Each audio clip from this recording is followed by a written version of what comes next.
প্রত্যেকটা হলে হলে আমাদের কম্পিউটার ল্যাব স্থাপন হবে। সেই কম্পিউটার ল্যাবগুলোতে আপনারা ডিজিটাল মার্কেটিংয়ের কোর্স করতে পারবেন প্রত্যেকটা হলের খাবারের মান বৃদ্ধি করার জন্য, এবং খাবারের মধ্যে যেন ভর্তুকি দিয়ে দামটা আরও কমানো যায়, মান ভালো এবং দাম কম, সেই জায়গায় আমরা কাজ করছি। আমাদের ঢাকা বিশ্ববিদ্যালয় এমন একটা স্ট্যান্ডার্ডে চলে যাবে ইনশাআল্লাহ, এবং এই ঢাকা বিশ্ববিদ্যালয়ের শিক্ষার্থীরা সারা বিশ্বব্যাপী তারা নেতৃত্ব দেবে ইনশাআল্লাহ। ঘাবড়ে যায়, সঠিক সময়ে সঠিক ট্রিটমেন্টটা করতে পারি না। তো সেই জায়গায় আমরা ডাকসুর পক্ষ থেকে সবার আগে আমরা এই জায়গায় ফোকাস করছি। আমরা শিক্ষার্থীদের প্রাথমিকভাবে আজকে আমরা আপনাদের হলে 100 জন, প্রত্যেকটা হলে 100 জন করে আমরা ট্রেনিং করাচ্ছি। আমাদের পরিকল্পনা আছে ঢাকা বিশ্ববিদ্যালয়ের সকল শিক্ষার্থীদেরকে আমরা এই ফার্স্ট বুথ ক্যাম্পের আওতায় নিয়ে আসবো ইনশাআল্লাহ। এবং আমি আন্তরিকভাবে ধন্যবাদ জানাচ্ছি আজকে আমাদের সাথে বিজিএসআরআই, তারা সার্বিকভাবে আমাদেরকে সহযোগিতা করছে। এর বাইরে আমাদেরকে বিভিন্ন লজিস্টিক দিয়ে বিভিন্ন প্রতিষ্ঠান আমাদেরকে সহযোগিতা করছে, এবং আমাদের অ্যালামনাইরা আমাদের সাথে এঙ্গেজ হয়েছে, এবং আপনারাও আমাদের সাথে স্বতঃস্ফূর্তভাবে এঙ্গেজ হয়েছেন।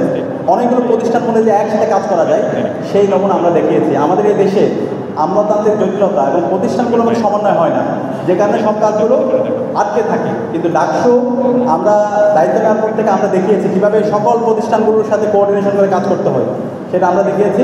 এবং আমরা আপনাদের কথা দিচ্ছি ইনশাআল্লাহ আমরা খুব দ্রুত সময়ের মধ্যে আমাদের প্রত্যেকটা হলে হলে আমাদের কম্পিউটার ল্যাব স্থাপন হবে।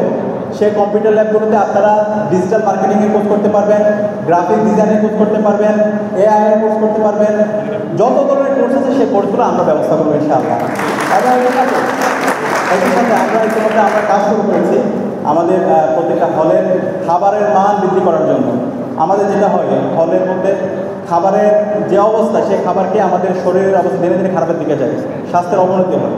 সেই খাবারের মান বাড়ানোর জন্য, একই সাথে হলের আমাদের ক্যান্টিনগুলো অবকাঠামোগত উন্নয়ন করার জন্য আমরা কাজ করছি, এবং খাবারের মধ্যে যেন ভর্তুকি দিয়ে দামটা আরও কমানো যায়, মান ভালো এবং দাম কম, সেই জায়গায় আমরা কাজ করছি। এবং আপনাদের পুষ্টি বৃদ্ধি করার জন্য আমরা খুব দ্রুত বড় একটা প্রজেক্ট হাতে দিচ্ছি, এটা আমরা খুব দ্রুত আপনাদেরকে জানিয়ে দেবো ইনশাআল্লাহ। তা আমরা কথা দিচ্ছি, আমরা যে কথাগুলো বলেছি, আমরা যে ইস্তেহারগুলো দিয়েছি, আমরা রাত দিন এক করে কাজ করছি ইনশাআল্লাহ। আমরা যা বলেছি তার সাথে আমরা 5 গুণ বেশি কাজ করবো ইনশাআল্লাহ। এই স্ট্যান্ডার্ডটা সারা বিশ্বে অক্সফোর্ড ক্যাম্পাসকে যেভাবে আমরা স্ট্যান্ডার্ড হিসেবে দেখি, আমাদের ঢাকা বিশ্ববিদ্যালয় এমন একটা স্ট্যান্ডার্ডে চলে যাবে ইনশাআল্লাহ। এবং এই ঢাকা বিশ্ববিদ্যালয়ের শিক্ষার্থীরা সারা বিশ্বব্যাপী তারা নেতৃত্ব দেবে ইনশাআল্লাহ। তো সেই যাত্রায় আমরা আপনাদের সহযোগিতা চাই, আপনাদের পরামর্শ চাই। আমি বিশেষভাবে ধন্যবাদ দিচ্ছি আমাদের ডাকসু পরিবেশ সম্পাদক আব্দুল্লাহ মিনহাজ ভাইকে। রাত দিন এক করে এই প্রজেক্টগুলো নিয়ে উনি কাজ করছেন, এবং অসুস্থ, গতকালকে থেকে অসুস্থ, 104 ডিগ্রি জ্বর। এরপরও আপনাদের প্রতি যে কমিটমেন্ট, আপনাদের যে প্রত্যাশা, সেটা বাস্তবায়ন করার জন্য আমরা পুরো টিম একসাথে কাজ করছি, এবং আমরা আশা করছি আপনারা আমাদেরকে সাপোর্ট দিবেন, আমাদেরকে পরামর্শ দিবেন। এবং